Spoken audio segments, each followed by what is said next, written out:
Mesdames, Messieurs, bonsoir. C'est maintenant officiel. Comme nous vous l'annoncions hier, Radio-Canada vient de procéder aux plus importantes compressions budgétaires de son histoire.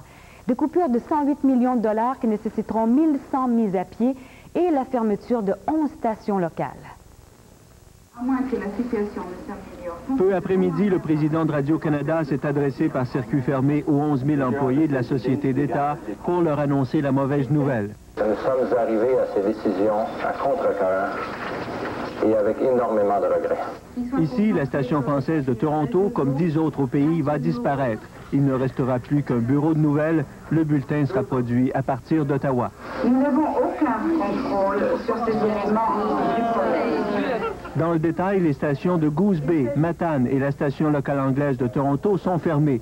8 autres, celles de Rimouski, Sept-Îles, Corner Brook, Sydney, Windsor, Toronto français, Saskatoon et Calgary, ne conservent que leur salle de nouvelles. Quel sera l'impact pour le public? Au niveau de la radio, il n'y aura à toute fin pratique aucun impact. Au niveau de la télévision locale, c'est que Radio-Canada annonce qu'un des principes, c'est que Radio-Canada se retire de la télévision locale.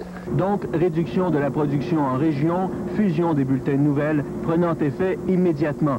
Coincé par la baisse des recettes publicitaires et le programme fédéral de réduction des dépenses, il fallait sabrer 108 millions de dollars et voilà comment on a procédé. On a un principe directeur dit une station régionale par province et on maintient les réseaux dans Montréal et Toronto. Aux communes, les partis d'opposition ont accusé le gouvernement de présider au démantèlement d'une autre société de la couronne.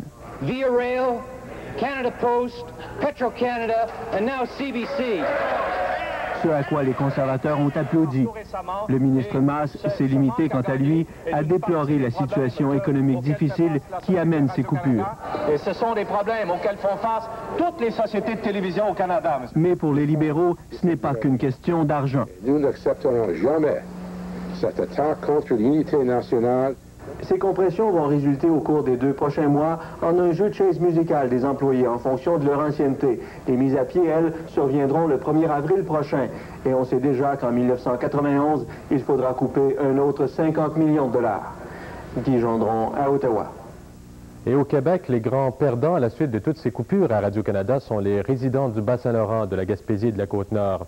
Il n'en fallait pas plus pour provoquer une levée de boucliers parmi la population. Toute l'équipe de CJBRT remercie ses fidèles téléspectateurs, vous qui nous avez écoutés depuis 36 ans. À une prochaine fois peut-être. Voici de quelle façon Radio-Canada Rimouski a dû mettre fin à 36 ans de télévision régionale.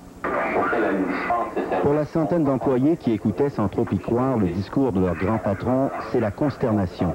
65 postes de coupés à Rimouski, 70 à Matane, 20 à Sept-Îles. Toute la télévision d'État à l'est de Québec disparaît en un après-midi. Seule subsistera la radio de Radio-Canada. Nous, on n'hésite pas à qualifier ça de fermeture sauvage.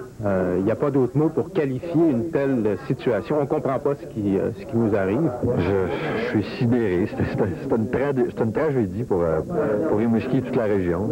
C'est impensable d'avoir une chose aussi sauvage. C'est impensable, mais c'est surtout inacceptable. C'est même un peu révoltant. Je pense que c'est une coupure qu'on pourrait qualifier de si inattendue que moi je l'appellerais sauvage. Pour les organismes de la région qui se voient ainsi privés d'un moyen d'expression, la levée de boucliers s'organise.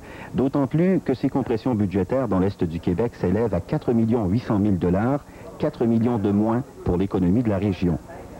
Ici Daniel Tremblay, à Rimouski.